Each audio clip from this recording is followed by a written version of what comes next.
कैफेड आज के लेक्चर का आगाज़ करते हैं। प्रीवियस लेक्चर में हम कुछ रिस्क की केस स्टडीज़ को डिस्कस किया था।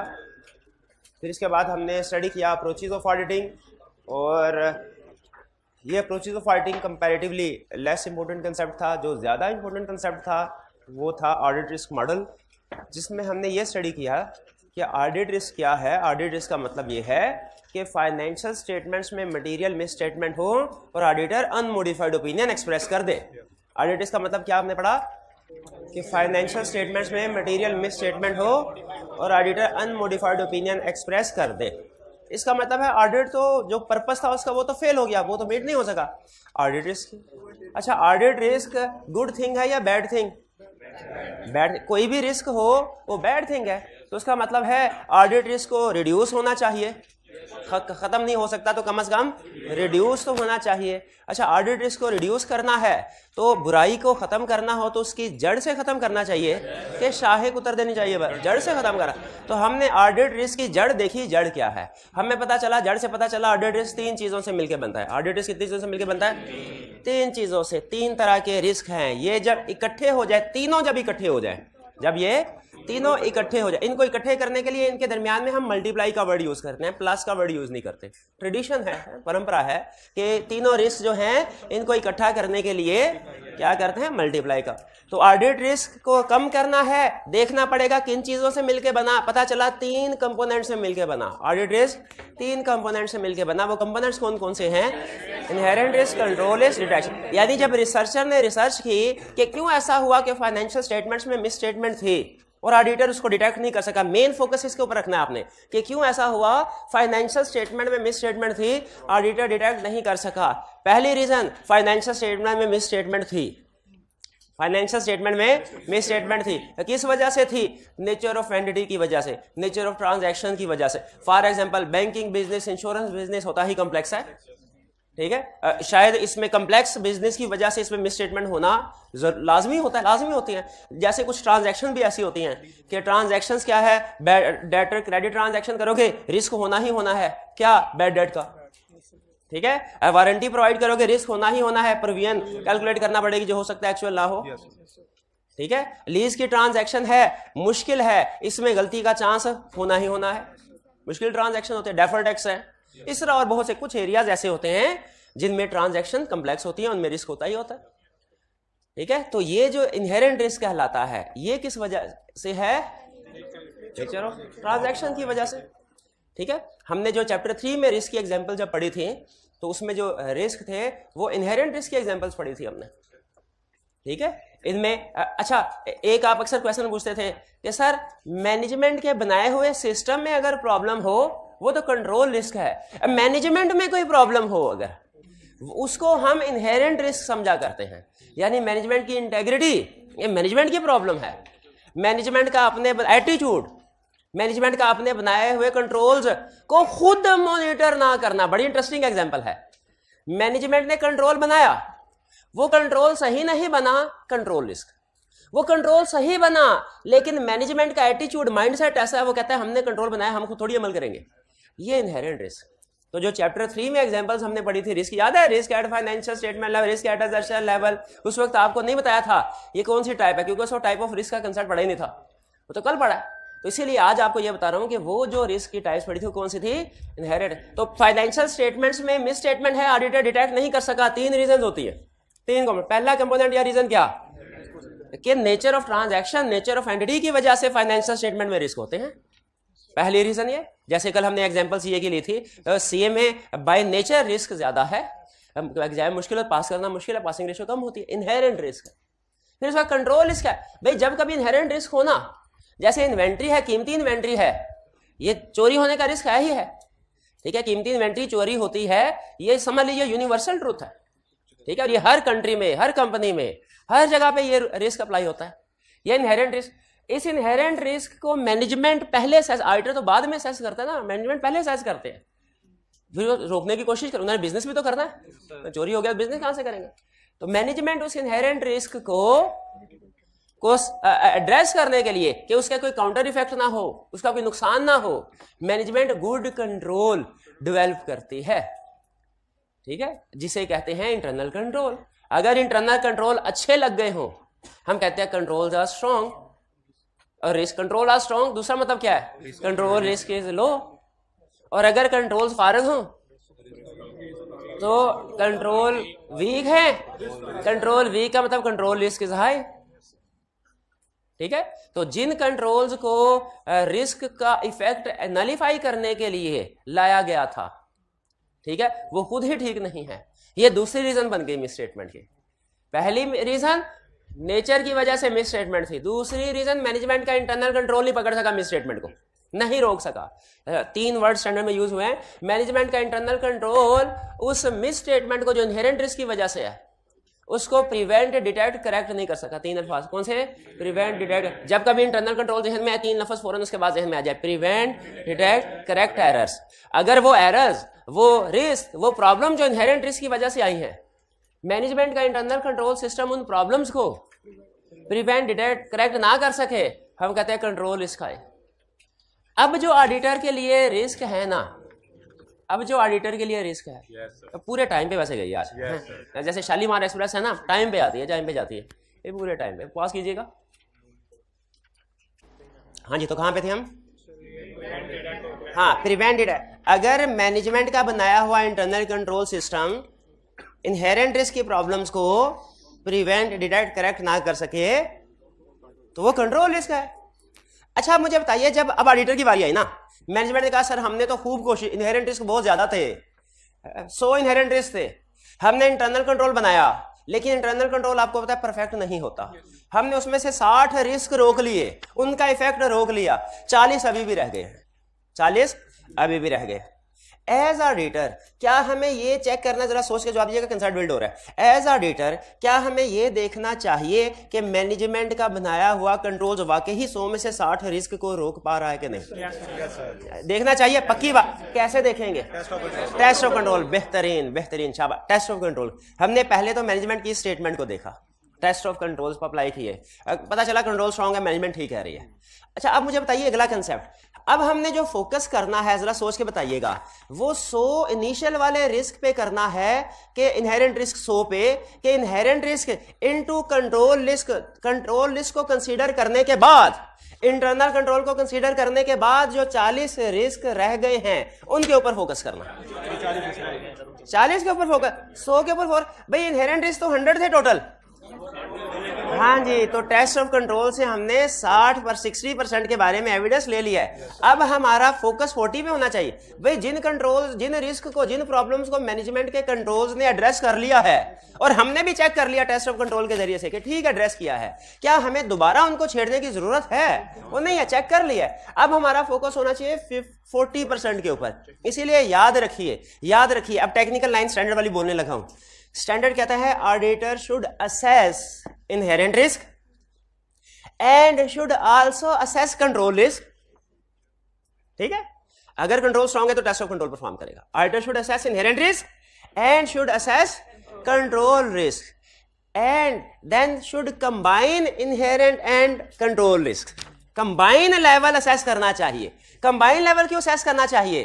क्योंकि अब हमने इनहेरेंट रिस्क को विदाउट कंट्रोल रिस्क नहीं देखना, अब हमने इनहेरेंट रिस्क को after consideration of internal control देखना है। अब हमने इनहेरेंट रिस्क को विदाउट कंसीडरेशन ऑफ कंट्रोल देखना है कि आफ्टर कंसीडरेशन ऑफ कंट्रोल। तो जब इनहेरेंट रिस्क, सिर्फ इनहेरेंट रिस्क होना, उसको अलहदा से देखें, अकेले देखें, तो उसे हम कहते हैं ये विदाउट कंसीडरेशन ऑफ कंट्रोल है। लेकिन जब उसके साथ कंट्रोल रिस्क को मिला दें, यानी inherent risk into control risk कर दें, तो फिर हम कहते हैं हमने इनहेरेंट रिस्क को consider after consideration of control. इसको कहते हैं risk of material misstatement. Inherent risk into control risk, इसको क्या कहते हैं? Risk of material misstatement. और आखिरी बात, अगर ये भी सही बता दी, इसका मतलब कंसेप्ट सही बिल्ड हो गए। ऑडिटर ने जो सब्सटेंटिव प्रोसीजर परफॉर्म करने हैं, बताइए इनहेरेंट रिस्क को सामने रख के डिसाइड करे, कंट्रोल रिस्क को सामने रख के डिसाइड करे, या रिस्क ऑफ मटेरियल मिसस्टेटमेंट को? Risk of material misstatement. शाबाश, रिस्क ऑफ मटेरियल मिसस्टेटमेंट को। ऑडिटर ने कहा मैं तो बिन 40 के ऊपर फोकस करूंगा, 100 पे नहीं। इनिशियली थे 100, मैनेजमेंट के इंटरनल कंट्रोल सिस्टम में रोक दिए। मैनेजमेंट का इंटरनल कंट्रोल सिस्टम 100 के 100 को क्यों नहीं रोक सका? क्योंकि कभी परफेक्ट नहीं होता, उसमें कुछ ना कुछ लिमिटेशंस रहती हैं। इंटरनल कंट्रोल सिस्टम में कुछ ना कुछ लिमिटेशंस रहती हैं, इसलिए परफेक्ट नहीं हो पाया, परफेक्ट नहीं होता। अच्छा, बाकी जो 40 रिस्क, इनके ऊपर फोकस करना है। क्वेश्चन मेरा बड़ा सिंपल, क्या auditor in risk of material misstatement को सामने रख के जो सब्सटेंटिव प्रोसीजर परफॉर्म करेगा, क्या ऑडिटर 40 की 40 रिस्क को, एरर्स को रोक लेगा, आइडेंटिफाई कर लेगा? पक्का नहीं कर पाएगा। क्यों नहीं कर पाए? इनहेरेंट लिमिटेशन ऑफ ऑडिट की वजह से प्लस अपनी हरकतों की वजह से। अब हर जगह पे जो मिस स्टेटमेंट डिटेक्ट नहीं करता, इनहेरेंट लिमिटेशन रीजन नहीं होती। कुछ ऑडिटर ऐसे, सच में ऑडिटर ऐसे भी होते हैं, वो घर बैठ के सारा ऑडिट कर, क्लाइंट को प्रेमिसेस पे एक दफा भी विजिट नहीं करते, घर बैठे सारा ऑडिट कर लेते हैं। टिक्कू ऑडिट इसी चीज का तो नाम पड़ा है। वो क्लाइंट से पैसे ठप्पे लग रहे होते हैं, ठक ठक ठक ठक ठक, कभी कभार आई क्या पकड़ लेता है फिर और इनको सजा देता है। लेकिन देखे ना, अच्छे बुरे लोग हर जगह, तो कुछ कभी कभार ऐसे हो सकता है कि हो। वैसे मैंने छोड़े इस बात को छोड़ें, नहीं, लेकिन मैंने ऐसे जूनियर देखे, वो तो मैं बात नहीं करता, वो तो बड़ी बात हो गई। मैंने ऐसे जूनियर्स देखे हैं जो घर बैठे होते हैं और सर तबीयत खराब है, आज घर बैठ के पता चले हफ्ता पूरा घर बैठे हैं और सारा टिकर। उनका बैंक स्टेटमेंट तो ऑफिस में पड़ी थी, तुमने पेमेंट कैसे ट्रेस कर ली? और सर हो गई, बस हो गई है, टिकर है। तो फिर मैनेजर को पकड़ लेते हैं, उनकी अच्छी खासी क्लास। तो याद रखें, ऑडिटर का वो जो 40 मिस स्टेटमेंट है, ऑडिटर इनको 40 की 40 मिस स्टेटमेंट को डिटेक्ट नहीं कर पाता। ठीक है, तो जो ऑडिटर इन मिस स्टेटमेंट को डिटेक्ट नहीं कर पाता ना, इसे कहते हैं डिटेक्शन रिस्क। Detection risk. अच्छा, अब आपने ये देखना हम खड़े कहां पे हैं। इनहेरेंट रिस्क और कंट्रोल रिस्क के बाद risk of material miss statement सामने खड़ा है। हम ऑडिटर हैं, हमारे पीछे फाइनेंशियल स्टेटमेंट्स हैं, ये risk of material miss statement, पीछे फाइनेंशियल स्टेटमेंट्स, दरमियान में ऑडिटर। ऑडिटर कह रहा है risk of material miss statement क्या कह रहा है, मैं फाइनेंशियल स्टेटमेंट में जाना चाहता हूं। मटेरियल मिस स्टेटमेंट्स क्या कह रहे हैं, हम फाइनेंशियल स्टेटमेंट में जाना चाहते हैं। ऑडिटर क्या कह रहा है, नहीं जाने दूंगा, नहीं जाने दूंगा, तलवार पकड़ के खड़ा है। जो मिस स्टेटमेंट सामने सर कलम कर रहा है, ठा ठा। क्या ऑडिटर 40 की 40 मिस स्टेटमेंट को खत्म कर देगा? कोई ना कोई मिस स्टेटमेंट रह जाएंगे। अच्छा, इसकी दो रीजंस हो सकती हैं। पहली तो इनहेरेंट लिमिटेशन, क्योंकि ऑडिटर फॉर एग्जांपल सारी 100% टेस्टिंग नहीं करता, इनहेरेंट लिमिटेशन सैंपल बेस पे कर, कुछ इनहेरेंट और कुछ उसकी अपनी हरकतें भी हो सकती हैं। ठीक है, तो डिटेक्शन रिस्क क्या है, ऑडिटर के प्रोसीजर सारी की सारी मिस स्टेटमेंट को डिटेक्ट ना कर पाए। डिटेक्शन रिस्क क्या है, सारी की सारी मिस। इसकी दो, अब ये अगला एक चैप्टर मिला रहा हूं इसके साथ। इस डिटेक्शन रिस्क की आगे दो रीजंस है। डिटेक्शन रिस्क की आगे दो रीजंस है। पहली रीजन है सैंपलिंग रिस्क, दूसरी रीजन है non sampling risk. Sampling risk क्या है, क्योंकि ऑडिटर सैंपलिंग करता है, ये इनहेरेंट लिमिटेशन है। अगर ऑडिटर सैंपलिंग रिस्क की वजह से मिस स्टेटमेंट डिटेक्ट ना कर सके ना, उसको कहा जाता है परेशान ना हो, फिकर ना करो, फिकर नॉट। ऐसा होता ही है, हो ही जाता है, एब्सोल्यूट एश्योरेंस थोड़ा ही प्रोवाइड करते हैं। लेकिन अगर ऑडिटर नॉन सैंपलिंग रिस्क की वजह से मिस स्टेटमेंट ना डिटेक्ट कर पाए, उसे कहते हैं भाई तूने काम सही नहीं किया, तूने रिव्यू सही नहीं किया, तूने सुपरविजन ठीक नहीं की, तूने बैंक स्टेटमेंट को वेरीफाई नहीं किया, नहीं देखा, बैंक को कंफर्मेशन लेटर नहीं भेजा, तूने इन्वेंट्री अकाउंट की फिजिकल वेरिफिकेशन नहीं की, तूने रीवैल्यूएशन में एक्सपर्ट की रिपोर्ट नहीं चेक की, ये नॉन सैंपलिंग रिस्क है। क्लियर हुई है बात? ठीक है, तो ये हमने कल के लेक्चर में स्टडी किया था। अच्छा, इसमें खास तौर पे इनहेरेंट रिस्क में बिफोर कंसीडरेशन ऑफ कंट्रोल वाली बात समझ आ गई, या इसे बात विदाउट कंसीडरेशन ऑफ कंट्रोल भी कहते हैं। अब आपके सामने कंप्लीट रिस्क का ट्री मैं रखना चाहता हूं, वैसे कल भी रख दिया था लेकिन आज क्योंकि मजीद बात बढ़ गई तो ये नोट कर लीजिए। अच्छा, इसकी आपने डेफिनेशन वगैरह नहीं लिखनी, सिर्फ अपने 2-3 अल्फाज में कंसेप्ट के लिए। ठीक है, बुक के स्टार्ट में एंड में कहीं पे किसी एक जगह पे छोटा सा ट्री बना लीजिए कि टाइप्स ऑफ रिस्क क्या है। कल बताया था types of risk, AC on, ये एसी ऑन कर देना। टाइप्स ऑफ रिस्क क्या है, दो तरह के रिस्क। कौन कौन से? बिजनेस रिस्क, शाबाश, ऑडिट। ये डिस्कशन अभी थोड़ी देर में करेंगे कि ऑडिटर के लिए बिजनेस रिस्क जानना क्यों जरूरी है, बल्कि शायद हम कल कर चुके हैं। चोर को पकड़ना है तो चोर की तरह सोचना है, इसलिए business risk. Audit, audit risk की कितनी टाइप्स हैं? 3, inherent risk, control risk, detection risk. ठीक है, इनहेरेंट रिस्क क्या है?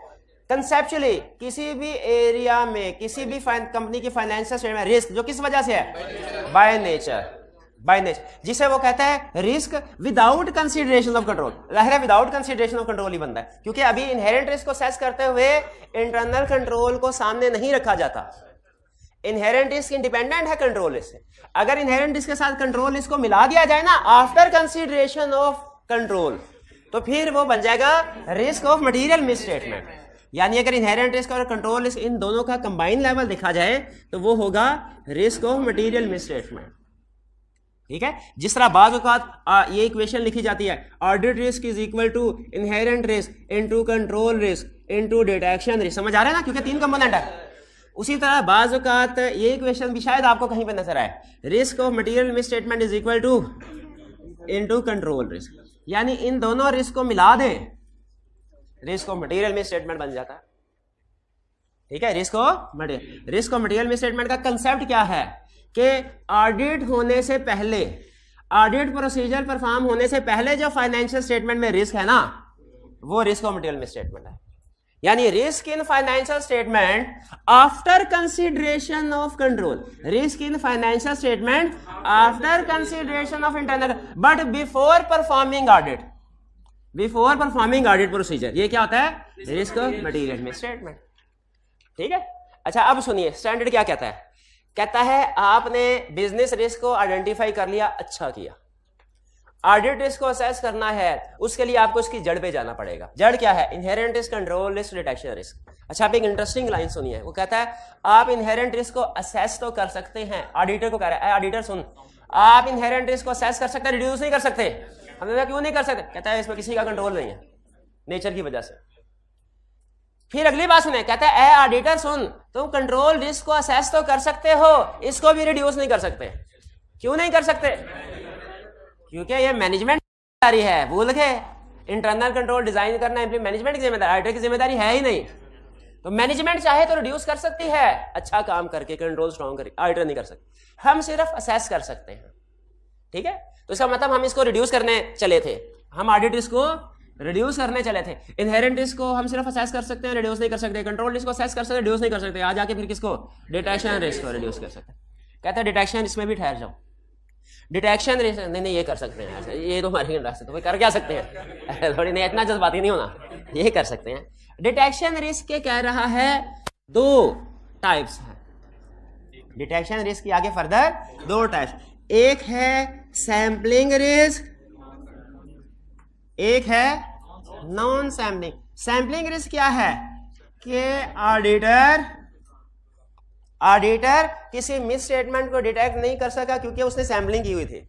सैम्पलिंग की थी तो चांस होता है कि जो सैंपल में नहीं आई आइटम उसमें मिस स्टेटमेंट हो, इसे कहते हैं सैम्पलिंग रिस्क। और नॉन सैम्पलिंग रिस्क क्या है कि सैंपल सेलेक्ट किया, सैंपल में ही मिस स्टेटमेंट मौजूद थी, अपनी नाअहली की वजह से, अपनी नाअहली की वजह से सुपरविजन नहीं की, प्रोसीजर परफॉर्म नहीं किया, टिक्कू ऑडिट करता रहा। अपनी नाअहली की वजह से जब ऑडिटर मिस स्टेटमेंट को डिटेक्ट ना कर पाए तो उसे क्या कहते हैं, है दोनों डिटेक्शन रिस्क। इन दोनों सिचुएशन में ऑडिटर मिस स्टेटमेंट को डिटेक्ट नहीं कर पाएगा, फाइनेंशियल मिस स्टेटमेंट डिटेक्ट नहीं कर पाएगा। लेकिन इसकी रीजन डिफरेंट है, इसकी रीजन डिफरेंट है। रीजन डिफरेंट क्योंकि फिर इनको रिड्यूस करने का तरीकाकार भी डिफरेंट है। सैम्पलिंग रिस्क को रिड्यूस करना चाहते हैं, ये सैम्पलिंग वाले चैप्टर का कंसेप्ट पढ़ा रहा हूं आपको भी, सैंपलिंग के तो शाबाश। नॉन सैम्पलिंग रिस्क को रिड्यूस करना चाहते हैं तो डायरेक्शन, सुपरविजन, रिव्यू, प्लानिंग, अच्छी टीम, अच्छे प्रोसीजर्स बढ़ा दे, ये बढ़ा दे, क्वालिटी कंट्रोल रिव्यू करें, ये चीजें बढ़ा दे। तो क्लियर, तो ये सारी जो रिस्क का ट्री था ये आके कहां पे खत्म हुआ, सैम्पलिंग रिस्क और सैम्पलिंग रिस्क पे। ठीक है, क्योंकि हम ऑडिट रिस्क को कम करना चाहते हैं। तो ये सारे रिस्क और इनका इंटर रिलेशनशिप आप ध्यान में रहेगा। चलिए अच्छा अब डेफिनेशन पढ़ते हैं। हमने बाकी कंसेप्चुअल डिस्कशन तो कल भी कर ली थी, आज मैंने क्विक रिवीजन करवा दिया आपको, बल्कि डिटेल रिवीजन करवा दी। डेफिनेशन कहता है ये सिर्फ रट्टे के लिए, क्योंकि ये एग्जाम में कंसेप्चुअल क्वेश्चन बहुत कम चांस है टेस्ट करेगा, लेकिन डेफिनेशन शायद पूछ ले। इसमें कुछ अल्फाज ऐसे हैं, 2-3 अल्फाज ऐसे हैं सोशली मुश्किल साबित होते हैं, इसलिए पढ़ा रहा हूं। कह रहा है ससेप्टेबिलिटी का मतलब होता है चांस, प्रोबेबिलिटी, प्रोबेबिलिटी होना।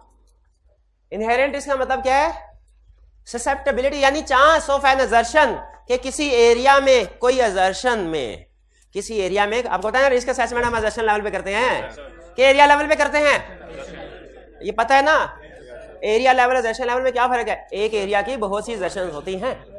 कहता है susceptibility of an assertion, a chance कि किसी एरिया की कोई एजर्शन मिस स्टेटमेंट हो सकती है, दैट कुड बी मटेरियल, वो मटेरियल भी हो सकती है, इधर individually or when aggregate with other statement. यहां तक रूटीन की बात कर रहा है कि चांस कि किसी एरिया में मिस स्टेटमेंट होगी, मटेरियल भी होगी। सबसे अहम अल्फाज आ गए हैं, before consideration of any related control, internal control को कंसीडर करने से पहले। अच्छा आपको मैं याद करूं, कंपनी लॉ में बात का डेफिनेशन होती ना कि पब्लिक कंपनी कौन सी है, वो सीधा नहीं बताता था कि पब्लिक कंपनी क्या कहता है, जो प्राइवेट कंपनी नहीं है। यहां पे उसने इनहेरेंट रिस्क को सीधा नहीं बताया किस वजह से है कंट्रोल, उसने कहा इंटरनल कंट्रोल से पहले जो भी रिस्क होता है वो इनहेरेंट रिस्क है। इसका आसान तर्जुमा करें ना तो क्या बनेगा, इंटरनल कंट्रोल से पहले जो भी रिस्क होता है इंटरनल कंट्रोल के बगैर वो इनहेरेंट रिस्क होता है। ये है वही एक company which is not a private company. लेकिन अब सही कंसेप्ट क्या है कि कौन सी कंपनी पब्लिक, सही कंसेप्ट कि इनहेरेंट रिस्क वो रिस्क है जो कि नेचर ऑफ एंटिटी की वजह से होता है। भाई कंट्रोल की वजह से नहीं है, यहां पे कह दिया उसने इनहेरेंट रिस्क क्या है, जो कंट्रोल की वजह से नहीं है। और तो फिर किस वजह से है ये बताओ, नेचर ऑफ एंटिटी की वजह से, ठीक है, नेचर ऑफ ट्रांजैक्शन की वजह से, ठीक है। Inherent risk may rise from nature of items themself or nature of entity or industry. Clear हो गया। ये इनहेरेंट रिस्क की डेफिनेशन में सबसे अहम अल्फाज है बिफोर कंसीडरेशन ऑफ रिलेटेड। इसको अंडरलाइन करें, ये अगर आपके क्वेश्चन में डेफिनेशन में नहीं है ना, आपकी डेफिनेशन नहीं है। फिर आगे एग्जांपल वगैरह दे रहा है वो हम निकल कर। कंट्रोल रिस्क क्या है, कह रहा है control is the risk that A miss statement which could occur in other. अल्फाज की तरतीब आगे पीछे कंसर्ट हुई है कि किसी असर्शन में मिस स्टेटमेंट हो सकती है, that could be material individually or in aggregate with other miss, will not be prevented, detected or corrected on timely basis by entities internal control। Control इस क्या है कि किसी एरिया में मिसस्टेटमेंट होना जो कि एंटिटी का इंटरनल कंट्रोल सिस्टम उसको प्रिवेंट, डिटेक्ट, करेक्ट नहीं कर सका। यानी एंटिटी का सिस्टम अगर किसी मिसस्टेटमेंट को प्रिवेंट, डिटेक्ट, करेक्ट ना कर सके, हम क्या कहते हैं, कंट्रोल रिस्क है। इसमें सबसे अहम अल्फाज अंडरलाइन करें, प्रिवेंट, डिटेक्ट, करेक्ट और entities internal control. Internal control को भी अंडरलाइन करना है। प्रिवेंट के miss statement not prevented, originally जो इनहेरेंट रिस्क की वजह से मिस स्टेटमेंट अराइज हुई थी वो फाइनेंशियल स्टेटमेंट की तरफ बढ़ रही है। इनहेरेंट रिस्क की वजह से जो अराइज हुई थी मिस स्टेटमेंट वो फाइनेंशियल स्टेटमेंट की तरफ बढ़ रही है। वो टी छोटा सा अपने जहन में ले आए कि यहाँ पे नेचर ऑफ एंटिटी ट्रांजैक्शन है, यहाँ पे इंटरनल कंट्रोल है, यहाँ पे फाइनेंशियल स्टेटमेंट है। नेचर की वजह से मिस स्टेटमेंट अराइज हुई, फाइनेंशियल स्टेटमेंट की तरफ बढ़ रही, ये इनहेरेंट रिस्क है। अब बढ़िया रास्ते में इंटरनल कंट्रोल आ गया, रोकने की कोशिश करेगा कि 60% रुक गई, 40% आगे चली। अब ये जो है ना, जब यहां से चली है, ये सिर्फ एक दूसरा एंगल आपको दे रहा हूं। ये था नेचर ऑफ एंटिटी, ये इंटरनल कंट्रोल, ये financial state, nature of entity, nature of transaction की वजह से इनहेरेंट रिस्क आया। अब इनहेरेंट रिस्क यहां से अपना सफर शुरू किया, फाइनेंशियल स्टेटमेंट में जाना चाह रहा है। रास्ते में पहले क्या मिला उसे, इंटरनल कंट्रोल, ठीक है, स्ट्रांग है इनको रोक लेगा, वीक है तो आगे चले। यहां पे 100 थी, यहां पे इंटरनल कंट्रोल ने रोका, यहां पे आगे 40 आगे, इनको हम कहते हैं इनहेरेंट रिस्क। ये विदाउट कंसीडरेशन ऑफ कंट्रोल है। और ये वाली जो होती है ना, इनको risk of material miss statement कहते हैं, क्योंकि ये आफ्टर कंसीडरेशन ऑफ कंट्रोल। अब ये फाइनेंशियल स्टेटमेंट्स में आ गई, लेकिन ये फाइनेंशियल स्टेटमेंट्स है अनऑडिटेड। ये 40 मिस स्टेटमेंट इसमें पड़ी हैं। अब आया ऑडिटर, ऑडिटर ने कहा मैं तो करूंगा ऑडिट। ऑडिटर ने ऑडिट किया, ऑडिट के दौरान में उसने 36 मिस स्टेटमेंट्स डिटेक्ट कर ली, 4 मिस स्टेटमेंट डिटेक्ट नहीं कर सका। तो ऑडिटर ने ओपिनियन दे दिया, अनमोडिफाइड ओपिनियन, और ये फाइनेंशियल स्टेटमेंट्स बन गई ऑडिटेड फाइनेंशियल स्टेटमेंट। अब ऑडिटेड फाइनेंशियल स्टेटमेंट में 4 मिस स्टेटमेंट पड़ी हैं। अब ये वाली जो मिस स्टेटमेंट, ये है डिटेक्शन रिस्क, कि ये दरमियान में ऑडिटर था, ऑडिटर मिस स्टेटमेंट को डिटेक्ट नहीं कर पाया, और ये जब फाइनेंशियल स्टेटमेंट में 4 पहुंच गई, ये 4 है ऑडिट रिस्क। ये ऑडिट रिस्क और डिटेक्शन रिस्क में फर्क है। डिटेक्शन रिस्क क्या है, ऑडिट प्रोसीजर में स्टेटमेंट नहीं रोक सके, और ऑडिट रिस्क क्या है कि फाइनेंशियल स्टेटमेंट्स तक पहुंच गई मिस स्टेटमेंट, और ऑडिटर ने ओपिनियन भी दे दिया, ऑडिटर ने ओपिनियन भी दे दिया। ये इसको हम कहते हैं ऑडिट रिस्क, इसको हम कहते हैं डिटेक्शन रिस्क, और इसको कहते हैं risk of material miss statement. ठीक है, ये risk of material miss statement है। भाई बात समझ आ रही है? ठीक है। अच्छा, जब कभी ये होता है, कहानी यहां पे खत्म नहीं होती, जब कभी फाइनेंशियल स्टेटमेंट में मिस स्टेटमेंट है, ऑडिटर ने अनमोडिफाइड ओपिनियन दे दिया, ये ऑडिट रिस्क है ना, जब ये सामने आता है फिर इसकी इन्वेस्टिगेशन होती है। ऐसा भी तो होता है ना, अनमोडिफाइड ओपिनियन दे दिया, इसमें इन्वेस्टिगेशन होती है तो ये पता चलाया जाता है रीजन क्या थी। वो या तो रीजन होती है सैम्पलिंग रिस्क की या नॉन सैम्पलिंग रिस्क की। सैम्पलिंग रिस्क को कम करने का तरीका कुछ और है, नॉन सैम्पलिंग को कम करने का तरीका कुछ और है। लेकिन अगर ना किया हो तो फिर सैम्पलिंग रिस्क में सजा कुछ और है, नॉन सैम्पलिंग रिस्क में सजा। सैम्पलिंग रिस्क में सिर्फ मैंने कहा थोड़ा काम जरा ज्यादा पता है, सैम्पलिंग में रिस्क है, ठीक है, नहीं कर सकते, चलो कोई नहीं, अच्छा खैर जाओ घर जाओ। सैम्पलिंग रिस्क में ऑडिटर को सजा नहीं होती, सिर्फ यूं समझे बराए नाम हम उन्हें कहते हैं यार आइंदा जरा ना सैंपल साइज अच्छा रखना है बस। लेकिन नॉन सैम्पलिंग रिस्क की वजह से अगर मिस स्टेटमेंट डिटेक्ट नहीं कर सका फिर फांसी पक्की है, फांसी। भाई ये बात समझ आई सारी, inherent risk, control risk, detection, ये सारा ट्री बनाना है आपने और इसको घर जाके समझना है फिर से कि इन रिस्क आपस में इंटर रिलेशनशिप क्या है। चलिए कंट्रोल डिटेक्शन रिस्क, अच्छा बाकी सिंपल है। डिटेक्शन रिस्क क्या है? डिटेक्शन रिस्क और ऑडिट रिस्क में फर्क ध्यान में रखना है। डिटेक्शन रिस्क क्या है कि ऑडिटर के प्रोसीजर में स्टेटमेंट डिटेक्ट नहीं कर सके, और ऑडिट रिस्क जब इन सब का फाइनल कंक्लूजन, ठीक है। इनहेरेंट रिस्क भी थे, कंट्रोल रिस्क भी आ गया, डिटेक्शन रिस्क भी आ गया, फाइनेंशियल स्टेटमेंट, क्लियर। अच्छा, ये आपने डेफिनेशन के रिप्रोडक्शन के क्वेश्चन के लिए इनको करना है, ठीक है। अब हम थोड़ी सी एक्सरसाइज करते हैं ताकि मुझे पता चल जाए कि क्या आपको ये कंसेप्ट समझ आ गया कि नहीं आ गया। कह रहा explain the term audit risk, ये होमवर्क आपके थे, and 3 elements of risk that contribute to total audit risk. Audit risk को डिफाइन करेंगे कि audit procedures could not detect miss statement, अभी पढ़ाया है। ये तो डिटेक्शन रिस्क की डेफिनेशन बताई है मैंने। Audit procedures could not detect miss statement, ये डिटेक्शन रिस्क है, ऑडिट रिस्क नहीं है। हाँ, ऑडिट रिस्क में ओपिनियन आता है। Audit risk is the risk that auditor expresses inappropriate opinion when financial statements are materially misstated. Audit risk में opinion आएगा, डिटेक्शन रिस्क में प्रोसीजर आएंगे। ऑडिट रिस्क में ओपिनियन आएगा, डिटेक्शन रिस्क में प्रोसीजर का लफ्ज आएगा। याद करवाने के लिए कह रहा हूं। चलिए आगे चल। For each illustration given below question 3 part A, identify component of audit risk which is most directly related to illustration, ठीक है। अच्छा, पार्ट ए भी है, पार्ट बी भी है। आपने मुझे पार्ट ए में और पार्ट बी में कंसेप्चुअली फर्क क्या है दोनों क्वेश्चन में वो बताना है। फिर मैं आपको एक एग्जाम टिप बताऊंगा जिसको आप सुन के बहुत खुश होंगे, ठीक है। एग्जाम टिप लेकिन एग्जाम टिप कब अनलॉक होगी भला? जब आप ये चैलेंज पूरा करेंगे। ये चैलेंज क्या है? पार्ट ए और पार्ट बी, इन दोनों में आपने फर्क बताना है, ठीक है। ए, for each illustration given below, identify the component of audit risk which is most directly related to the illustration। 10 है, 7 बता दिए ना, ठीक, तो इसका मतलब कंसेप्ट आपका ओके है। अगर 6 बताए इसका मतलब कंसेप्ट फर्क है, और अगर 7 से ऊपर बता बेहतरीन। 7th है पासिंग मार्क। स्टार्ट करें। A client fails to discover employee fraud on timely basis because bank accounts are not reconciled monthly। अच्छा, किस लफ्ज से पता चला? इसमें कंट्रोल रिस्क क्या है? रिकंसिलिएशन नहीं बन रही है, बेहतरीन। 1 नंबर गिनते जाओ, 1 number. Next, cash is more susceptible, क्या होता है? चांस और probability to theft than an item of fix asset. Cash की अपने फीचर ऐसा है, उसने उड़ना ही उड़ना है, कहीं पे रखा हो उड़ना। तो ये है, लेकिन फिक्स एसेट तो आसानी से याद रखिए, फिक्स एसेट की मिस एप्रोप्रिएशन करना मुश्किल है, कैश की आसान है, इसलिए कभी फिक्स एसेट की मिस एप्रोप्रिएशन नहीं करनी, कैश की भी नहीं करनी, लेकिन फिक्स एसेट की तो बिल्कुल नहीं करनी, पकड़े जाओगे। कन्फर्म, तो ये हमारा इनहेरेंट रिस्क आ गया। इसमें किस लफ्ज, वैसे तो कैश की नेचर से आपको बता, वैसे लफ्ज ससेप्टिबल भी बता।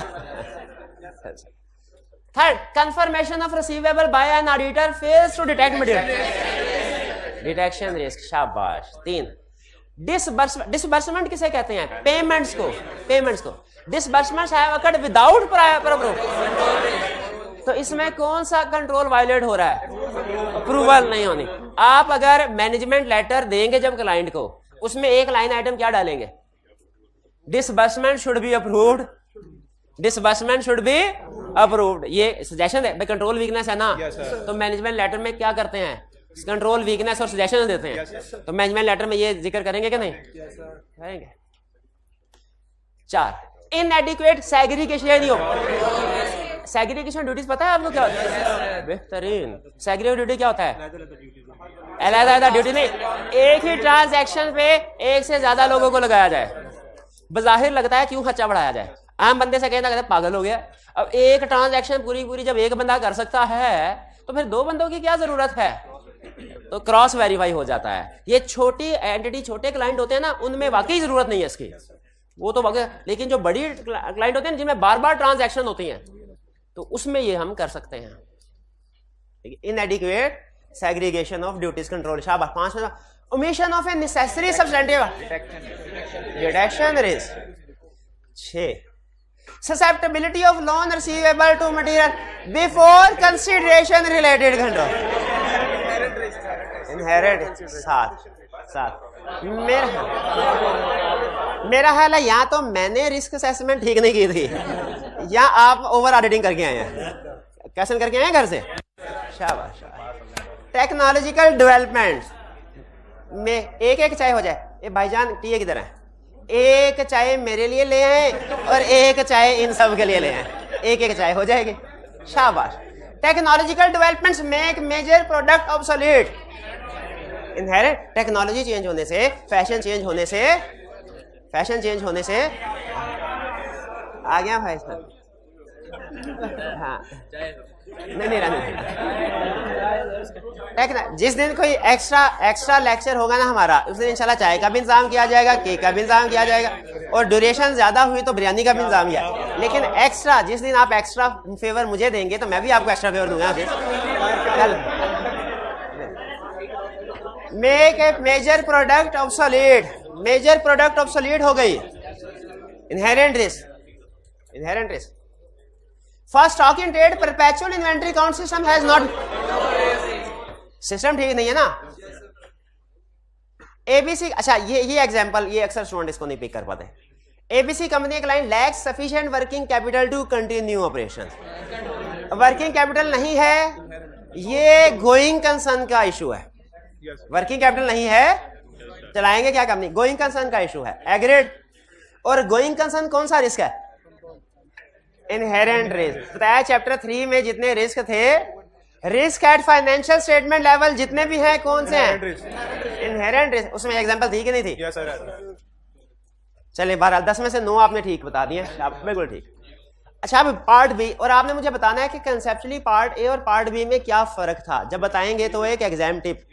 पहले सुने, कह रहे based on the information given below indicate whether each of the following factors would most likely increase audit risk, decrease audit risk और हैव नो ऑडिट। अच्छा ये क्वेश्चन आपकी एबिलिटी क्रिएट कर रहा है कि क्या आप किसी भी इंफॉर्मेशन को पढ़ के ये डिसाइड कर सकते हैं कि इसकी वजह से रिस्क इंक्रीज हो रहा है, डिक्रीज हो रहा है कि नो इफेक्ट। पूरे का पूरे चैप्टर का, पूरी जितनी भी केस स्टडी है कि आपने आज तक टेस्ट किए हैं, उनमें यही एबिलिटी टेस्ट करता है। क्या कि कोई भी इंफॉर्मेशन, कोई भी लाइन पढ़ के आप ये जान सके, आपको इस काबिल होना चाहिए कि इस इंफॉर्मेशन से हमारा कोई रिस्क इंक्रीज हो रहा है, डिक्रीज हो रहा है या उस इररिलेवेंट है, कोई इफेक्ट नहीं। पहला, this is the first year of profit since commencement of operations 5 years ago। Risk है बिल्कुल, पिछले 4 साल में लॉस आता। अच्छा बिजनेसमैन कहेगा पागल हो गए, तो अच्छी बात है, खुश होना चाहिए, हमें तो खुश होना चाहिए, मिठाई बांटनी चाहिए, प्रॉफिट हुआ। हाँ जी, हम ऑडिटर, हमने खुश नहीं होना। तेरा एक्सपेंस, बिजनेसमैन तेरा एक्सपेंस बढ़ेगा, हम उसमें भी टेंशन है। क्यों टेंशन है? ओवर स्टेटमेंट का रिस्क है। बिजनेसमैन तेरा एक्सपेंस कम होगा, उसमें भी टेंशन है हमें। क्यों टेंशन है? अंडर स्टेटमेंट है। अगली बात सुने, बिजनेसमैन तेरा एक्सपेंस सेम रहेगा ना पिछले साल, फिर भी हमें टेंशन है। क्या सेल तो बढ़ गई है 20% से, सेलिंग एक्सपेंस क्यों नहीं बढ़े? तो जब याद रखिए, अगर कोई भी इनकम या एक्सपेंस पिछले साल की निस्बत इंक्रीज है, उसमें भी रिस्क, डिक्रीज उसमें भी रिस्क, और अगर सेम है और चेंज होना चाहिए था लेकिन सेम है, उसमें भी रिस्क है, उसमें भी। तो प्रॉफिट क्लाइंट के लिए अच्छी बात है, लेकिन हमारे लिए इंडिकेट कैसे हो गया भाई? 4 साल तक तो कुछ लॉस ही लॉस था, इस साल ऐसा क्या इजाद कर लिया तुम लोगों ने? रिस्क माइंडसेट के साथ सोचेंगे तो मिस स्टेटमेंट सामने आएगी ना। ठीक, the chief executive officer is also ये बिल्कुल ऐसी, इसकी एक और एग्जांपल दे दूं पहले की, कि जैसे रिलेटेड पार्टी है, रिलेटेड पार्टी का होना मैनेजमेंट के लिए अच्छी चीज है। मैनेजमेंट कहते हैं सर एसोसिएटेड कंपनी है, होल्डिंग है, सब्सिडरी है, मुश्किल वक्त में काम आती है। हमने कहा यही तो कि मुश्किल वक्त में तुम्हारा प्रॉफिट कम होगा, तुमने प्रॉफिट को ओवरशेड करना होगा, फेक ट्रांजैक्शन करनी होगी, तो अनरिलेटेड बंदा कोई नहीं मानेगा मिलने को, रिलेटेड पार्टी तुम्हारे साथ मिलने को तैयार हो जाएगी। तो ये भी रिस्क है, तो याद रखिए हमने ऑडिटर के तौर पे सोचना। फिर इसके बाद chief executive officer is also majority share holder of the company. Chief executive officer भी है, कंपनी को चला भी, मेजॉरिटी थोड़ा बहुत शेयर होल्डर्स हो तो प्रॉब्लम नहीं है, मेजॉरिटी शेयर होल्डर में प्रॉब्लम है। क्यों भला? प्रॉफिट को ओवरस्टेट कर सकता है, क्योंकि प्रॉफिट को ओवरस्टेट करने का डायरेक्ट बेनिफिशियरी यही है, इसको इंसेंटिव है कि प्रॉफिट ओवरस्टेट होगा इसके शेयर प्राइस में। अच्छा, एक क्वेश्चन में उसने आईकैप ने सबसे ज्यादा जो एग्जाम में पूछा हुआ है, फ्रॉड रिस्क फैक्टर का टॉपिक आएगा, उसमें सबसे उसने पूछा हुआ है चीफ एग्जीक्यूटिव ऑफिसर को जितना प्रॉफिट होगा उसका 10% बोनस मिलेगा, बोनस मिलेगा। हमने कहा हमने शाबाश, हमने कहा तुम बाज ना आना, डायरेक्टर तुम बाज ना आना। तुम्हें याद है तुमने चैप्टर 7 में यही ऑफर हमें भी दी थी कि फीस कितनी दोगे, जितना प्रॉफिट होगा 10%। हमने उस कंटिंजेंट फी हमने उधर भी ना किए थे, हमने उधर भी तुम्हें मना कर दिया था। हमने कहा था सेल्फ इंटरेस्ट थ्रेट राइज होता है, हमारी तरफ से ना सुन के तुम चीफ एग्जीक्यूटिव के पास चले गए हो, उसको यही ऑफर कर दी ताकि वो आपका प्रॉफिट बढ़ाने की कोशिश करे। लेकिन अब चीफ एग्जीक्यूटिव चूंकि चार्टर्ड अकाउंटेंट नहीं है, उस पर आप थ्रेट क्रिएट नहीं करवाएंगे, उसमें आप रिस्क क्रिएट करवाएंगे, ये ज़हन में रखिएगा। रिस्क वो मैनेजमेंट है, तो हम कहेंगे अगर चीफ एग्जीक्यूटिव को प्रॉफिट का 10% मिल रहा है, रिस्क है क्या कि वो अपना बोनस बढ़ाने के चक्कर में प्रॉफिट को ओवरशेड करेगा। ठीक है,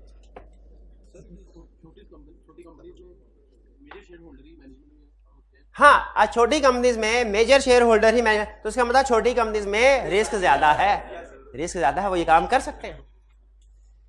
नेक्स्ट इसके बाद राइट, अच्छा कुछ भी नहीं हुआ, छोटी छोटी बातों पे परेशान हो जाते हैं, ये ले मसला हल हो गया। घर बैठे होते तो आपने कहा नहीं अब नहीं हो सकता, बट टेम्पो टूट गया, अब ऑडिट नहीं हो, अब जब तक पा के 2 चक्कर देना लगाएंगे मूड नहीं बने, छोटी छोटी बातों पे परेशान हो। आगे चल, internal auditor report to the finance director. क्यों रिस्क इंक्रीज हुआ भाई? इंटरनल ऑडिटर को इंडिपेंडेंट होना चाहिए। अच्छा, पहली चीज रखे, finance director is not a director, management CFO है। वो लॉ में बड़ा होगा ना, आपने किसी भी पोजीशन के टाइटल में लफ्ज डायरेक्टर आ जाने से वो डायरेक्टर नहीं बनता। फाइनेंस डायरेक्टर बोले तो सीएफओ। इंटरनल ऑडिटर को सीएफओ को रिपोर्ट करना चाहिए कि डायरेक्टर्स को? डायरेक्टर्स को। शाबाश, डायरेक्टर्स को रिपोर्ट। भाई जिसकी निगरानी कर रहा है उसी को रिपोर्ट थोड़ी पेश करेगा। तो इसमें रिस्क इंक्रीज है, क्योंकि सीएफओ जो गड़बड़ कर रहा होगा, इंटरनल ऑडिटर ने उसको रिपोर्ट दी, वो उसको डिलीट करके बाकी की रिपोर्ट ऊपर भेजेगा। फिर accounting department has experience A high rate of turnover of की पर्सोनल। टर्नओवर से मुराद सेल्स है क्या? कि एम्प्लॉइज की रोटेशन, आना जाना, हायरिंग फायरिंग, तो जाहिर है इनएक्सपीरियंस एम्प्लॉइज होंगे। इनएक्सपीरियंस एम्प्लॉइज रिस्क बढ़ाएंगे। शाबाश जी। हाँ, इंटरनल ऑडिट कर रहा है, इस पे हम उसको शाबाश देते हैं, लेकिन इंटरनल ऑडिट कर रहा है इसके ऊपर इसको शाबाश मिलनी है, लेकिन रिपोर्ट डायरेक्टर को करनी चाहिए, रिपोर्ट डायरेक्टर को करनी चाहिए। तो नहीं, सही नहीं ना कर रहा। देखें, काम होना भी चाहिए, सही भी होना चाहिए। आपने इलेक्ट्रिशियन को बुलाया, उसने कहा भाई मैंने रात को पढ़ना होता है, ये बल्ब लगा दे, जरा रोशनी कम होती है, इधर बल्ब लगा दे। उसने बल्ब लगाया, साथ ही धमाका हुआ, बल्ब फ्यूज जल गया। फिर आपसे कहने लगा पैसे लाए मुझे। आपने कहा पैसे कैसे? तो तूने बल्ब खराब कर दिया मेरा। तो लगाने की बात हुई थी, सही लगाने की बात नहीं हुई थी। ये वकूआ मेरे साथ हुआ था। नहीं, बल्ब वाला नहीं, क्लाइंट के पास गया, बताता हूँ, क्लाइंट के पास गया, मैंने कहा सर आपके बड़ों ने हमारे बड़ों से एग्री किया है, आपके डायरेक्टर्स ने हमारे पार्टनर के साथ एग्री किया है कि 20 तारीख को आप बैंक रिकंसिलिएशन स्टेटमेंट देंगे। 20 तारीख को मुझे चाहिए, लेट नहीं करना, मतलब हमें बाद में करनी पड़े। मैंने कहा सर बेफिक्र रहें, 20 तारीख को आ जाए। 20 तारीख को, कहा सर ये रिकंसिलिएशन। मैंने कहा लेकिन साइन कर दें, क्योंकि बड़ों के साथ पास रिपोर्ट पहुंचती है उनको। मैंने साइन कर दिया कि रिकंसिलिएशन वसूल भाई। बाद में देखा रिकंसिलिएशन तबाही फिरी हुई, उसका balance as per cash book bank statement मिलता ही नहीं था बैंक स्टेटमेंट से। और मैंने कहा ये क्या, ये तो टैली नहीं है, गलत है। उसने कहा सर ये अगली बात है। रिकंसिलिएशन देने की बात हुई थी, रिकंसिलिएशन दे दी। अब अगर आपको रिकंसिलिएशन में कोई गलती नजर आई है, ठीक करवाना चाहे, उसकी लादा रेक्विजिशन भेजे, उसकी लादा रेक्विजिशन। तो मुझे ये बताइए, रिकंसिलिएशन बन रही है, अच्छा कंट्रोल है, लेकिन उसको कोई रिव्यू ही नहीं कर रहा।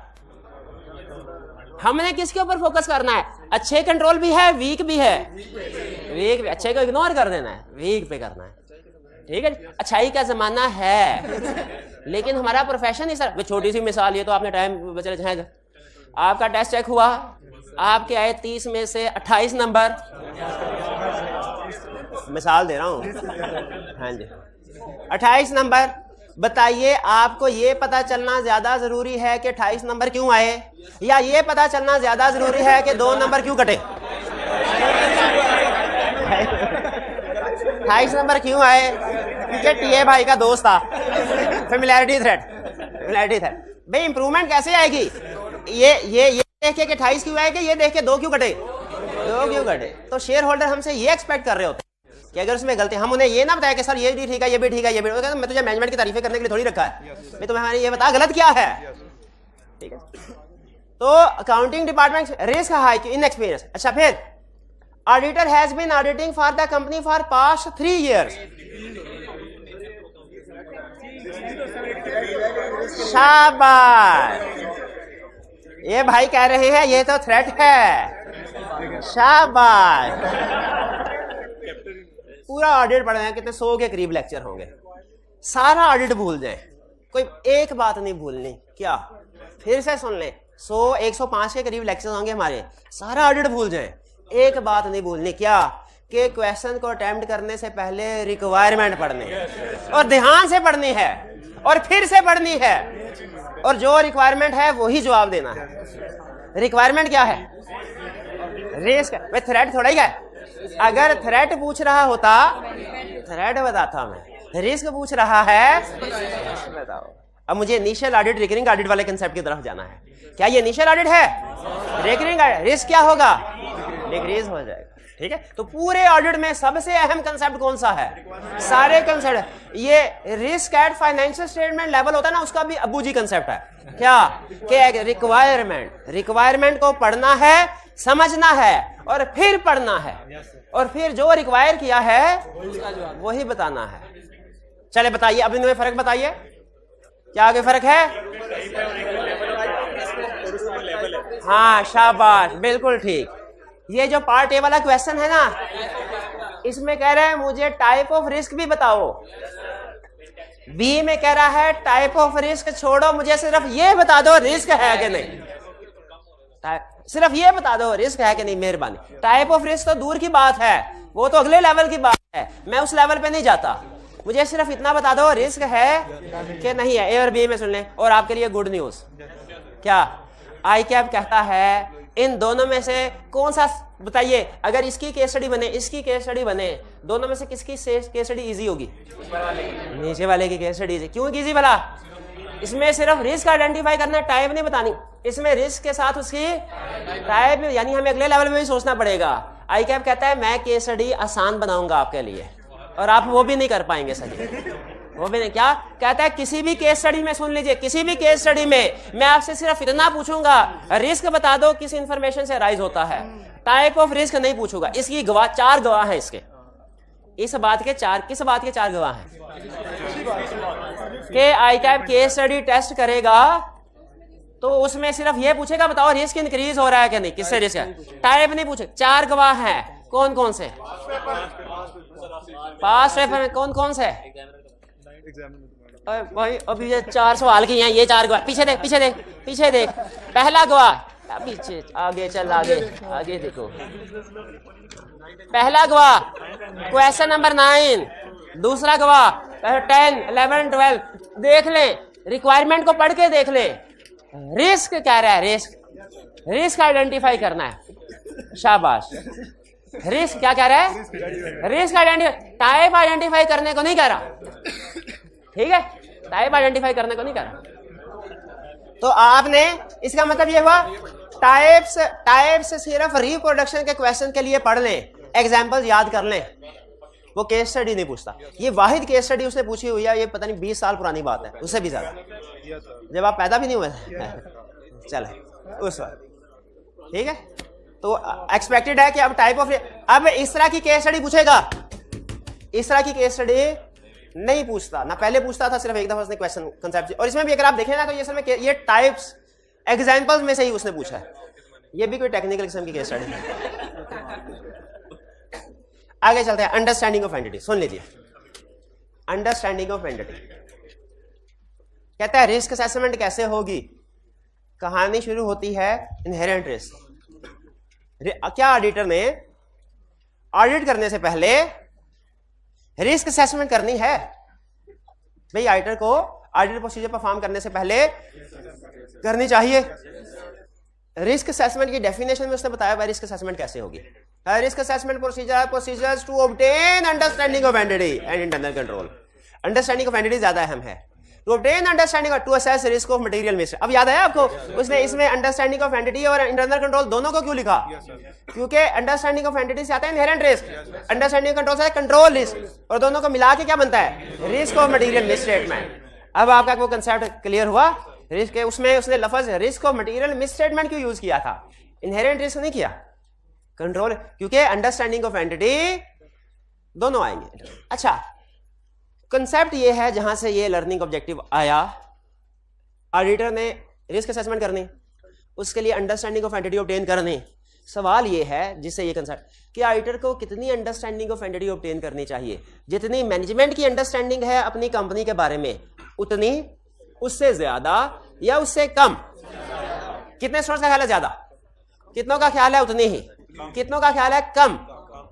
कम। सही जवाब है कम। अच्छा, ये क्यों? इसलिए कि ऑडिटर का मकसद फाइनेंशियल स्टेटमेंट की वेरिफिकेशन है, उसने बिजनेस नहीं चलाना, उसने कंपेटिटर नहीं बनना, वो अपने प्रोफेशन का एक्सपर्ट होगा। वो मैनेजमेंट के प्रोफेशन में मैनेजमेंट से आगे या उसके बराबरी तो नहीं कर सकता।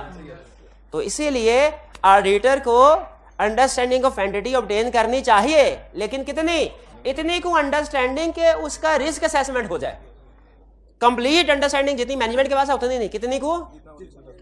इसीलिए रिसर्च करके हमारे सीनियर ने कहा है अगर आप क्लाइंट के किसी भी बिजनेस, किसी भी इंडस्ट्री में हो, उसकी 5 चीजों की अंडरस्टैंडिंग ऑब्टेन कर लेना, आप उसकी रिस्क असेसमेंट करने के काबिल हो जाएंगे। क्या कि हमने जब अंडरस्टैंडिंग ऑफ एंटिटी ऑब्टेन करनी है, हर एस्पेक्ट की अंडरस्टैंडिंग ऑब्टेन करनी है कि सिर्फ 5 की? सिर्फ 5 की। क्यों भला? इन 5 से ही आप रिस्क असेसमेंट कर लेंगे।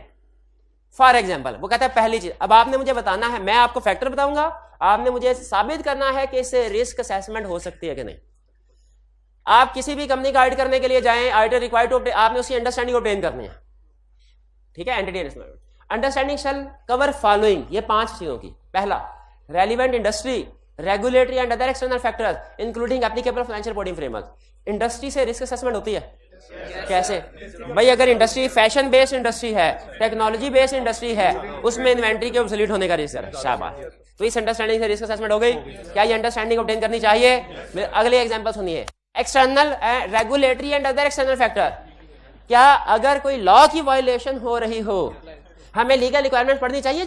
क्यों पढ़नी चाहिए?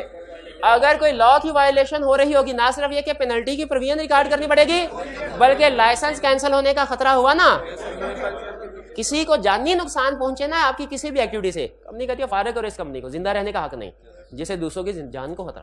तो क्या हमें रेगुलेटरी फैक्टर को भी अंडरस्टैंड करना चाहिए? क्यों? क्योंकि अगर किसी लीगल रिक्वायरमेंट की वायलेशन हो गई, पेनल्टी भी प्लस लाइसेंस भी गया, गोइंग कंसर्न का इशू राइज हो जाता है। फिर एप्लीकेबल फाइनेंशियल बॉडी, क्या हमें देखना चाहिए एप्लीकेबल फाइनेंशियल बॉडी में अंडरस्टैंडिंग ऑब्टेन करनी चाहिए? बिल्कुल कर, क्योंकि अगर ये एक्सेप्टेबल नहीं है तो हमने एक्सेप्ट नहीं करना ऑडिट, इसलिए applicable financial body framework understand करना है। और एक और रीजन भी है कि फ्रेमवर्क के अंदर कोई सिग्निफिकेंट चेंजेस आई हैं तो हो सकता है हमें एंगेजमेंट लेटर इशू करना पड़े रिकरिंग ऑडिट में दोबारा, और जिन एरियाज में चेंजेस आई हैं उनमें रिस्क ज्यादा होगा। बताया था ना लफ्ज चेंज में, अगर कहे कि एग्जिस्टिंग किसी फ्रेमवर्क में चेंज आ गया तो रिस्क बढ़ जाए। ये जब कंपनीज एक्ट 2017 आया था ना, आपको पता है लीगल रिक्वायरमेंट्स भी फ्रेमवर्क का हिस्सा होती हैं। ये हमने पढ़ा कहीं पे, लीगल रिक्वायरमेंट्स भी हमने एज फोर्स कंप्लाई करने होते हैं। जिस साल कंपनीज एक्ट 2017 आया ना, 2018 की किसी भी कंपनी की फाइनेंशियल स्टेटमेंट उठा के देख लें, आपको ना उससे पहले ये मिसाल थी ना उसके बाद, आपको हर कंपनी की फाइनेंशियल ऑडिट रिपोर्ट में एक ही ऑडिट मैटर जरूर मिलेगा। वो क्या था? इंप्लीमेंटेशन ऑफ कंपनीज एक्ट 2017, क्योंकि फ्रेमवर्क चेंज हुआ। तो जब फ्रेमवर्क चेंज हो ना तो इससे रिस्क बढ़ जाता है उस एरिया में जिसमें रिस्क है, और हर ऑडिटर ने फिर न्यू स्टैंडर्ड की कंप्लायंस खास तौर पे चेक करनी होती है। हमारा की ऑडिट मैटर बनता है, हमारा की ऑडिट मैटर बनता है जब कोई नया स्टैंडर्ड आ जाए या एग्जिस्टिंग स्टैंडर्ड में रिवीजन आ जाए। फिर nature of entity and it's operations. Nature of entity, जैसे पेरिशेबल गुड्स में डील करते हैं, वो रेस्टोरेंट वाली एग्जांपल, तो इसमें रिस्क है क्या? इन्वेंटरी ऑब्सोल्यूट हो सकती है। ऑपरेशंस कैसे? इंपोर्ट एक्सपोर्ट करते हैं, ये भी ऑपरेशन ही होता है ना, रिस्क है। ऑपरेशंस को अंडरस्टैंड करेंगे फिर पता चलेगा। इंपोर्ट एक्सपोर्ट में इन्वेंटरी वेरियस लोकेशन पे है, रिस्क है, operation. Ownership and management structure. Ownership क्या पता चलना जरूरी है, हमें अंडरस्टैंड करना चाहिए इस कंपनी के ओनर कौन कौन है और ये कंपनी किन किन की ओनर है, ताकि रिलेटेड पार्टीज और होल्डिंग सब्सिडरीज का पता चल सके। रिलेटेड पार्टी को समझना क्यों जरूरी है? उसमें रिस्क ज्यादा होता है, तो समझना एक एक उसने चुन चुन के अंडरस्टैंड। भाई 5 पॉइंट तो दूर की बात है, हर पॉइंट के अंदर एक एक लफ्ज से अंडरस्टैंडिंग मिलती है हमें और रिस्क सामने आते हैं। एक एक लफ्ज देखे बताने, मैं ये भी कैसा भाई रटे वाला सवाल घर से पढ़ाना, कोई प्रॉब्लम हुई तो पूछ लेना, लेकिन एक एक लफ्ज क्यों पढ़ा रहा हूं? क्योंकि इसमें से रिस्क निकलते हैं आपको, और नया रिस्क ना भी आए तो पुरानों की रिवीजन होती रहेगी। फिर कह रहे मैनेजमेंट स्ट्रक्चर, कि मैनेजमेंट को भी अंडरस्टैंड करो, सिर्फ ओनर को अंडरस्टैंड ना करो। मैनेजमेंट क्यों? शाबाश, बेहतरीन, इंटेग्रिटी वैल्यूएट करो। अगर स्टार्ट में पता चल जाए मैनेजमेंट है तो तौबा करके निकलो, अगर बाद में एक्सेप्टेंस के बाद पता चले तो रिस्क बढ़ जाता है। अगर तो एक आधा डायरेक्टर इन्वॉल्व है, उसने प्रैक्टिकल स्टैंडर्ड में ये बात नहीं लिखी हुई लेकिन प्रैक्टिकली फॉलो की जाती है, अगर एक आधे डायरेक्टर में इंटेग्रिटी डाउटफुल होना तो रिस्क हमारा बढ़ता है, विड्रॉ नहीं करते। हम बोर्ड ऑफ डायरेक्टर से कहते हैं भाई इसको हटाने के इंतजाम करें, या कम से कम इसको किसी ऐसे खुदे लाइन लगाए हमारे ऑडिट का लेना देना इसके साथ ना हो, ये कहीं पे इंटरफेयर ना करे। ठीक है, एक इंटरनेशनल केपीएमजी की एग्जांपल थी, उसमें सीईओ ने कुछ गलत इन्फॉर्मेशन, फ्रॉडुलेंट एक्टिविटी में इन्वॉल्व था और जानबूझ के झूठ बोला ऑडिटर के साथ, जानबूझ के इंटेग्रिटी डाउटफुल पता चला। वो उसका एक छोटा था साथ में असिस्टेंट टूट गया, असिस्टेंट परेशान, क्योंकि असल में ये जो सीईओ होता है ना, करोड़ों का जब गबन होता है ना, ये खुद भी खाते हैं दूसरों को भी खिलाते हैं, लेकिन इनका मसला एक होता है खुद ज्यादा खाते हैं दूसरों को कम, और जब पकड़े जाते हैं तो कुर्बानी का बकरा छोटों को बनाते हैं। तो केपीएमजी मतलब ऑडिटर को ये पता था, उन्हें अंदाजा हो गया, उन्हें 2 सवाल पूछे, वो बंदा घबरा गया, उन्हें पता चल गया ये बंदा फ्रॉड में इन्वॉल्व है, टूटेगा। वो लादा से उनको उन्होंने कहा तेरे को 1-1.5-2 लाख मिले हैं, पकड़ा जाएगा, तूने साइन किया मैं इसके ऊपर, ये फेक वाउचर है, ये तो पता चल गया हमें, पकड़े जाओगे तुम, तुम्हारे सारा इल्जाम तुम पे आएगा, 1.5-2 लाख का तुम्हें सिर्फ फायदा हुआ है, इससे अच्छा है तुम वादा माफ गवाह बन जाओ। उन्होंने कहा ठीक है, सारी कहानी उसने सुना दी, सारी क्या अच्छा मजे। फिर इसके बाद केपीएमजी ने कहा सीईओ को, डायरेक्टर्स को कहा सर इसको रिमूव करें सीईओ को, ये फ्रॉडलेंट एक्टिविटी में इन्वॉल्व है, फौरन विड्रॉ नहीं किया। डायरेक्टर ने कहा हम सीईओ को रिमूव कर देंगे लेकिन अभी नहीं, अगले साल, अभी चूंकि मार्केट नेगेटिव सिग्नल, हालांकि डायरेक्टर फ्रॉड में इन्वॉल्व नहीं थे, लेकिन जब सामने आया तो उन्होंने सीईओ को सपोर्ट करने की कोशिश की, सर मार्केट में खबर जाएगी, हमारी शेयर की प्राइस गिर जाएगी कि इस कंपनी का सीईओ फ्रॉड में इन्वॉल्व है, तो आप अभी इस बात को छोड़ दें, अगली दफा हम देखेंगे, इसको रिमूव कर देंगे, अगली एजीएम वगैरह होगी बहाने से। अचानक चलते ऑडिट में रिमूव करना बहुत नेगेटिव सिग्नल जाएगा। ऑडिटर ने कहा भाईजान आप 1 साल की बात करते हैं तो 1 दिन ऊपर ने, मैं जा रहा हूं। उन्होंने कहा ठीक है जाओ, आपकी जगह पे हम किसी और को ऑडिटर अपॉइंट करते हैं, कैजुअल वैकेंसी कौन सी प्रॉब्लम है, लेकिन रिमूव किया, मार्केट में खबर पहुंची, अब कोई भी नया ऑडिटर आने को तैयार नहीं हुआ। उन्होंने कहा सर अगर खबर अखबार तक ना पहुंची होती तो हम आके कुछ ना कुछ सेटलमेंट कर लेते आपके साथ, लेकिन अखबार में खबर पहुंच गई है तो इसका मतलब उधर के एससीसीबी को भी खबर पहुंच गई है। उन्होंने कहा और किसी का क्वालिटी कंट्रोल रिव्यू करे ना करे, हमारा इन्होंने कहा ना बाबा। अल्टीमेटली कहानी का एंड ये हुआ कि सीईओ को रिमूव करना पड़ा उन्हें, और उसी ऑडिटर को फिर उन्होंने दोबारा उन्हें रिक्वेस्ट किया सर आके जरा कर देना, उन्होंने कहा ठीक। तो बहरहाल ये है मैनेजमेंट इंटेग्रिटी, तो इसलिए मैनेजमेंट को समझना जरूरी है। Type of current and plan investment, investment जानना क्यों जरूरी है? इन्वेस्टमेंट भी again associated company, holding subsidiary, इसका पता चलता है। फिर इसके बाद entity selection and application of counting policies including whether they are consistent with applicable financial reporting framework, any change in counting policy. Third point में एक ही चीज के गिर्द घूम रहा है, काउंटिंग पॉलिसीज। हमारे लिए क्या काउंटिंग पॉलिसीज को अंडरस्टैंड करना जरूरी है? एक तो इसलिए कि वो फ्रेमवर्क के मुताबिक है कि नहीं, अगर नहीं है तो मिसस्टेटमेंट, और अगर है तो की audit matter. Accounting policies change हुई है कि नहीं ये देखना है, अगर चेंज हुई तो क्या देखना है, फ्रेमवर्क के मुताबिक है कि नहीं। अगर फ्रेमवर्क के मुताबिक नहीं है तो मिस स्टेटमेंट क्वालिफाइड ओपिनियन, और अगर चेंज हुई पॉलिसी फ्रेमवर्क के मुताबिक है लेकिन फिर की ऑडिट मैटर। तो देखें हमारे को अफेक्ट कर रही है, सारी चीजें कर रही है। Entity active and strategies and those related business risk को अंडरलाइन करें दैट में result in risk of material misstatement. अब सुन ले आज की आखिरी अहम बात, 3-4 मिनट, थोड़ा सा ज्यादा आपने केस स्टडी में निकलवा दिए 4 मिनट, तो 3-4 मिनट थोड़ा एक्स्ट्रा बैठ जाएगा। वो कह रहा है कि बिजनेस रिस्क को अंडरस्टैंड करो, एंटिटी के ऑब्जेक्टिव स्ट्रेटजीज और बिजनेस रिस्क अंडरस्टैंड करो जो मिसस्टेटमेंट का बायस बन। सुन ले, दुनिया का कोई भी बिजनेसमैन है ना, बिजनेसमैन बन के सोचे, फॉरेन बिजनेसमैन, 3 मकसद है। पहला मकसद प्रॉफिट हो। प्रॉफिट कैसे आता है? Efficiency and effectiveness of operation से। प्रॉफिट कैसे आता है? ये आगे इंटरनल कंट्रोल के चैप्टर में पढ़ाऊंगा, इसको फिर सेल्स और कॉस्ट से रिलेट करना है। एफिशिएंसी से कॉस्ट कम होती है, इफेक्टिवनेस से रेवेन्यू बढ़ता है। Bharat efficiency and effectiveness operation, पहला प्रॉफिट होना चाहिए। दूसरा मकसद क्या है बिजनेसमैन का? प्रॉफिट है, लीगल भी होना चाहिए। चर्च बेच के भी बड़ा प्रॉफिट आता है लेकिन पकड़े जाते हैं। हाँ बड़ा नहीं, वो भाई बेचने वाले ने खुद इस्तेमाल नहीं करना होता, यहाँ चर्च पी के बैठा हो बेचने के लिए, बाकी सारे निकल जाए, पता आधे घंटे बाद पता चले सारी चर्च बिक गई है। ऐसे नहीं कर, बिजनेसमैन बन, फिर ऑडिटर बन गया। अच्छा अच्छी बात। अच्छा चले, पहला प्रॉफिट हो मकसद। दूसरा मकसद क्या है? लीगल भी हो, compliance with laws and regulation. Profit भी है, लीगल भी है। तीसरा मकसद सारे इन्वेस्टर को पता चले, शोर मचा दो, सबको बता दो, ये स्कीम सबको बता दो। क्या कि जब प्रॉफिट भी हो, लीगल भी हो, तो चुप करके नहीं बैठना, फाइनेंशियल स्टेटमेंट्स प्रिपेयर करके सारे इन्वेस्टर को बताना है कि प्रॉफिट है। हर बिजनेसमैन के 3 मकसद क्या? Efficiency and effectiveness of operation, compliance with laws and regulations, preparation of reliable financial statements. तीनों मकसद। ऑडिटर कहता है बिजनेसमैन को, ए भाई तेरे तीनों मकसद समझ लिए, लेकिन ये तीनों मकसद में कुछ ना कुछ रिस्क है। हो सकता है ना रॉ मटेरियल महंगा हो जाए, तो एफिशिएंसी एंड इफेक्टिव ऑपरेशंस गया, नया कंप्यूटर आ जाए गया, न्यू लॉज आ जाए, रेगुलेशंस बढ़ा दे गवर्नमेंट कहते एक्सपोर्ट नहीं कर सकते, इंपोर्ट नहीं कर सकते फॉर एग्जांपल। तो बिजनेसमैन के 3 ऑब्जेक्टिव हैं। अब कंसेप्ट बिल्ड हो रहा है। बिजनेसमैन के 3 objective, profit, legal, financial statement. हर ऑब्जेक्टिव में रिस्क है कि किसी वजह से वो मीट ना हो सके, यानी हर बिजनेस ऑब्जेक्टिव के साथ बिजनेस रिस्क अटैच है। पहला क्वेश्चन, ऑडिटर को बिजनेस रिस्क को अंडरस्टैंड करना, बिजनेस ऑब्जेक्टिव को समझना चाहिए ताकि वो बिजनेस रिस्क समझ सके। बिजनेस रिस्क कौन से हैं कि बिजनेस ऑब्जेक्टिव मीट ना हो सके।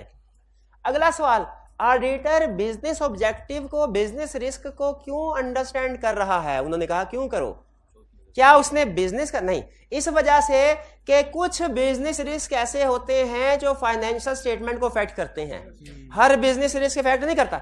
जैसे प्रॉफिटेबिलिटी से रिलेटेड ऑडिटर को कोई टेंशन नहीं है। ऑडिटर कहता है आपको हमें मुझे इससे गर्ज नहीं है प्रॉफिट हो कि लॉस हो, मुझे इससे गर्ज है प्रॉफिट है तो प्रॉफिट लिखा हो, लॉस है तो लॉस लिखा हो, मुझे इससे गर्ज नहीं है। तो एग्री करते हैं कि हर बिजनेसमैन को बहुत से बिजनेस रिस्क फेस करने पड़ते हैं। बिजनेस रिस्क क्या है कि वो जो ऑब्जेक्टिव्स हैं वो अचीव ना हो सके। देखिए क्या कह रहा है, business risk is the risk that an event or condition may adversely affect the ability of entity to achieve objective.